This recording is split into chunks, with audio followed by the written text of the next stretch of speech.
Depuis quelques années, je suis ténor lyrique amateur.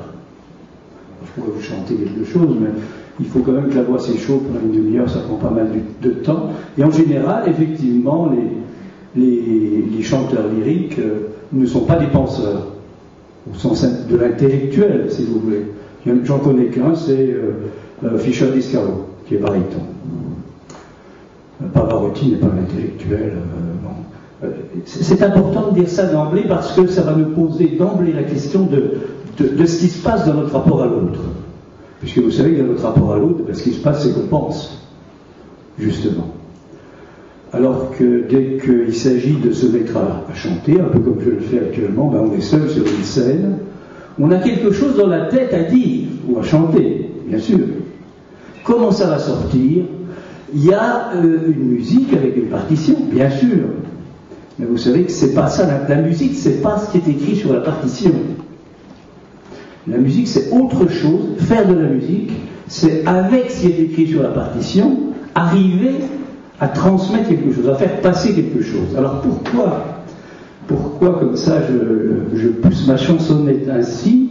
Ben c'est parce qu'il y a 6-7 ans à peu près. Alors, si ça m'est arrivé il y a 6-7 ans, c'est que bien sûr, c'est quelque chose qui était là. Mais je ne savais pas que je savais que c'était là. C'est un petit peu comme ça que je présenterai ce que c'est la psychanalyse. Je ne savais pas que je savais que c'était là.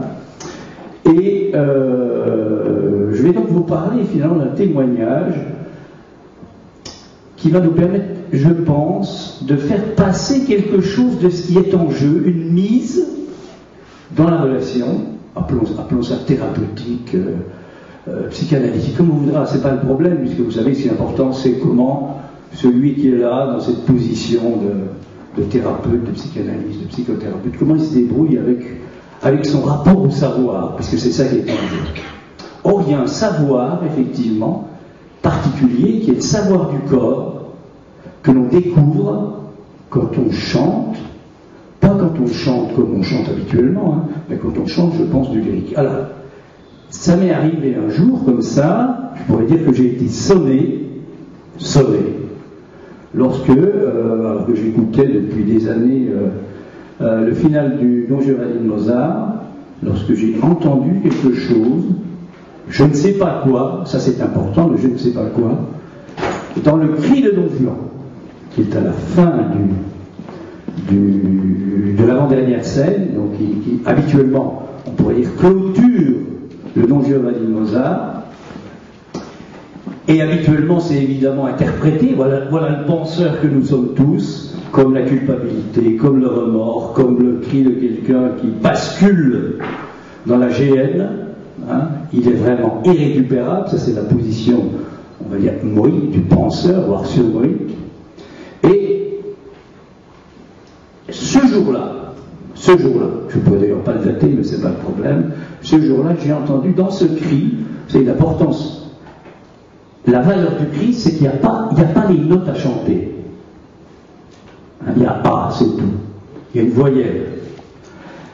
Et j'ai entendu quelque chose, sans doute c'était lié à tel ou tel interprète, mais j'ai entendu quelque chose de complètement paradoxal, qui est un silence. C'est-à-dire que j'ai entendu ce que Lacan dit qui soutient le cri, c'est-à-dire le silence. C'est-à-dire que le cri est en fait un silence. Un silence qui s'entend avec du sonore. Vous voyez, on est complètement dans un paradoxe. Alors à partir de là, effectivement, s'est développé un certain nombre de choses. Je chantais avant, bien sûr, mais pas sans plus, je chantais comme tout le monde. À partir de là, je me suis remis complètement à la musique que j'avais connue quand j'étais adolescent, au piano, l'orgue et tout ça. Donc j'ai acheté un piano, ça s'est venu comme ça s'imposait. Et j'ai rencontré un chanteur d'opéra qui m'a dit « Mais tu n'as pas du tout une voix de baryton, tu es ténor. » Je ne savais pas ça. Tu es ténor. Et depuis, avec ce chanteur d'opéra, je travaille toutes les semaines. Et donc c'est ça qui me... C'est ça que j'ai cueilli quelque chose.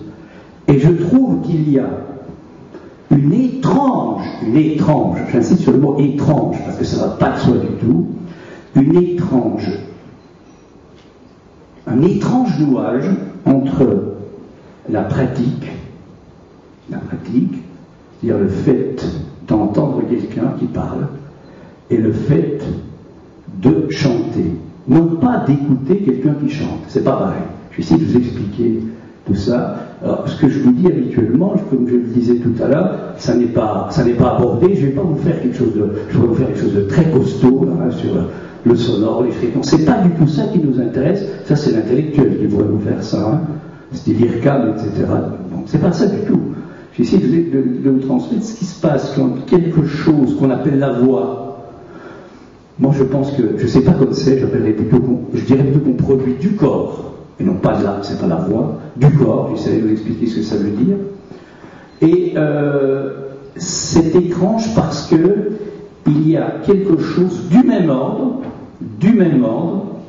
si on n'est pas trop sourd, on est toujours sourd, si on n'est pas trop sourd, qui a lieu dans ce qu'on appelle le transfert, c'est-à-dire dès que quelqu'un se met à parler, vous parle, et que vous lui parlez. Habituellement, alors je reviens aux penseurs, il me met même aux censeurs que nous sommes tous dès que nous pensons, dès qu'on pense on censure, il n'y a pas d'autre solution, c'est comme ça. Hein. Donc il n'y a pas du tout à dire que c'est pas comme ça que ça doit être, c'est comme ça. Hein, on peut tout à fait faire un mot d'esprit et dire que nous sommes que nous n'arrêtons pas d'être dans la dimension de la pensure, tout à fait, hein. Ça, c'est évident. Mais ça ne change pas grand-chose de dire ça. Donc, quand nous écoutons quelqu'un qui vient nous parler, alors il va nous parler de choses plus ou moins, souvent de façon assez pathétique, des choses pathos au sens de la souffrance. Hein. Donc toute la question va être, à ce moment-là, comme à l'opéra, comme vous êtes là maintenant, qu'est-ce qu'on entend? C'est ça la question.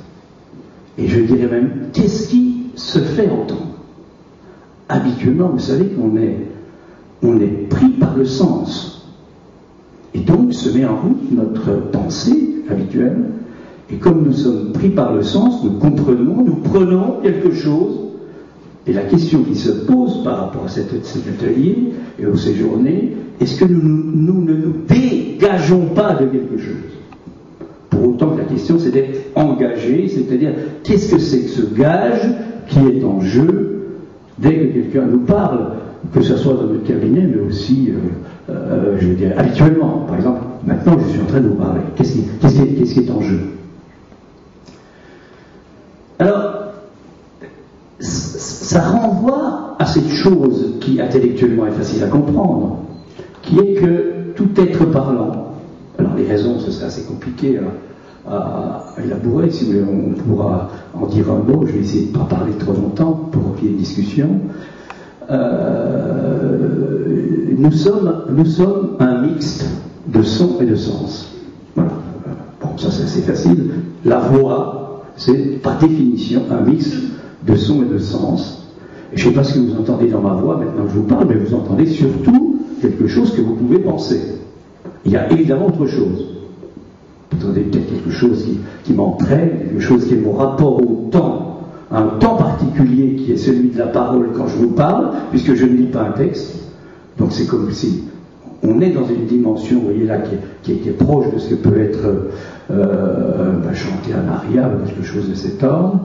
Donc, qu'est-ce qui est en jeu dans notre rapport à l'autre?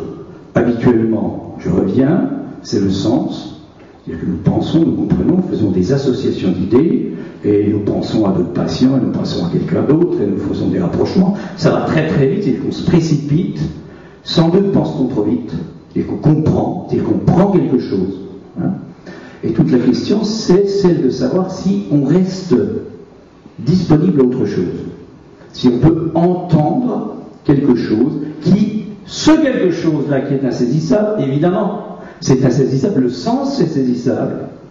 Mais ce quelque chose qui est insaisissable, est-ce qu'il est possible de l'entendre quand même? Et si on l'entend, il y a quelque chose qui fait qu'on n'est plus pris dans le sens.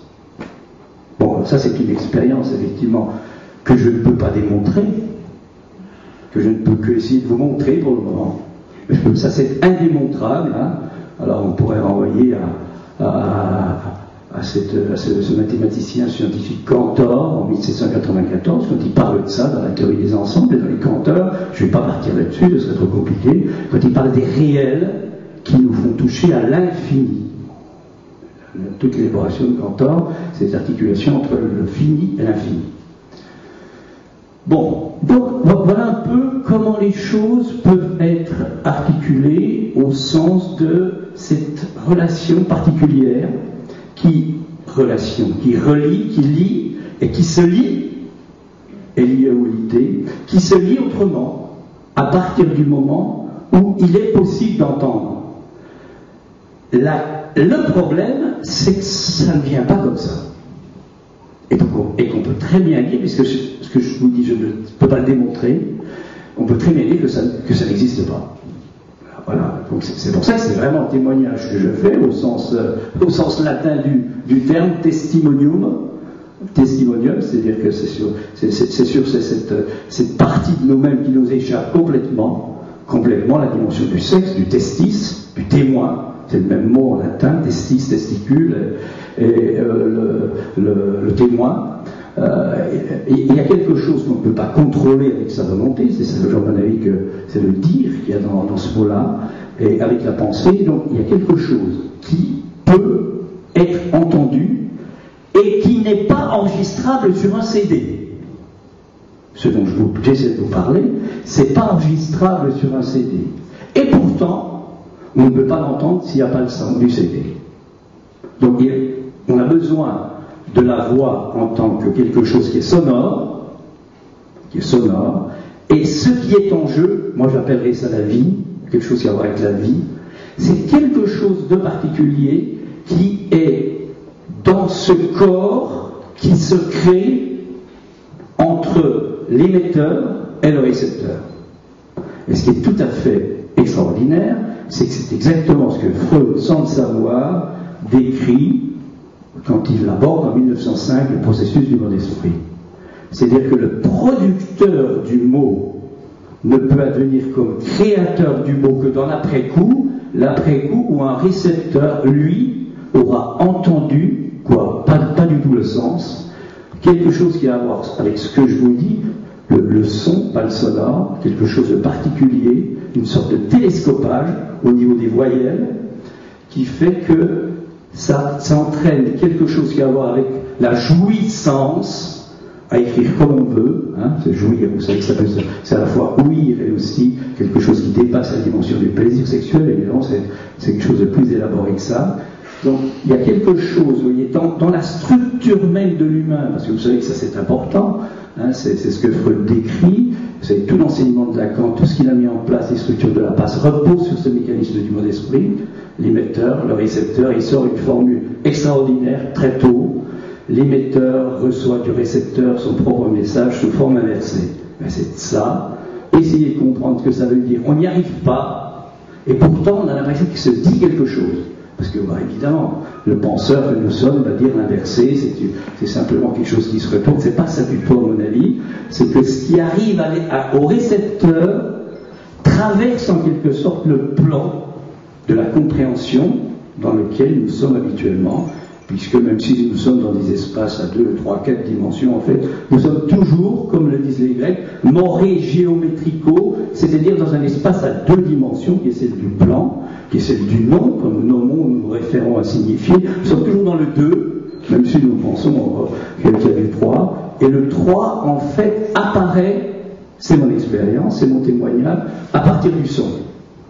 Ce que Lacan appelait la signifiance.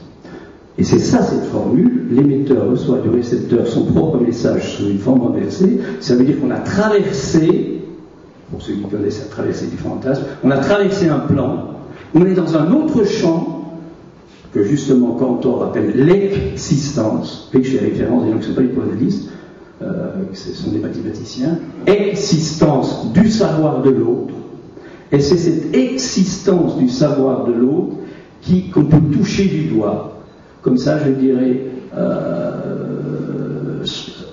évidemment sans le prévoir, sans le savoir, et je suppose que c'est ça qui m'a mordu ce jour-là, et c'est ça qui continue à me mordre et qui m'a fait partir comme ça, et partir je ne sais pas où, parce que je ne sais pas où, dans cette expérience de ténor lyrique. Parce que qu'est-ce qui se passe, et je vais m'arrêter là-dessus, parce que qu'est-ce qui se passe quand on chante? on chante. Ça pose la question, qu'est-ce que c'est que la musique? Je vous dis, la musique, contrairement à ce qu'on pense, c'est pas ce qui est écrit sur la partition. Pourtant, il faut bien la partition. La preuve, c'est que vous aurez des interprètes différents qui vont faire entendre des choses différentes. Eh bien, quand on chante, on est dans cette position, pensez à cet autre espace-là, cette dimension qu'on appelle du 3, cette dimension de cette substance jouissante qui est créée. Quand on chante et que la voix, c'est la voix, ce qui est produit, et qui apparaît au récepteur, dans les meilleurs cas, comme clair, rond, avec de multiples reflets qui sont les reflets des harmoniques qui se chevauchent. Une rondeur, une qualité extraordinaire. Moi j'entends surtout ça par exemple avec Pavarotti, essentiellement, c'est ma sensibilité. Eh bien, quand vous chantez et que vous produisez ça, vous n'entendez pas ça du tout, vous entendez quelque chose de sombre, puisque ça part de votre corps, de votre ventre, de vos tripes, puisqu'on ne chante pas avec la tête, on chante avec autre chose. Et donc c'est quelque chose qui fait que celui qui produit, comme dans le mode esprit, ne pourra être authentifié comme créateur que parce que quelqu'un, comme ça le public, puisque le récepteur, aura entendu quelque chose de particulier, qui est, appelons ça comme ça, ce mouvement que vont transmettre, alors plus particulièrement, je crois, les techniques de chant de bel canto, c'est-à-dire de chant italien notamment, du 19e, alors 19e c'est Puccini, Verdi, Donizetti, etc. Ça vous situe un peu les choses, la Traviata, Tosca, Elisir d'Amore, etc. Eh bien, tout ceci qui apparaît plus particulièrement, comme vous savez, que l'opéra apparaît au XVIe siècle en Italie, donc là nous sommes 18e, 19e, il y a quelque chose effectivement d'une générosité qui produit ce son particulier, et ça ne peut pas marcher avec la pensée. Voilà, je m'arrête là-dessus.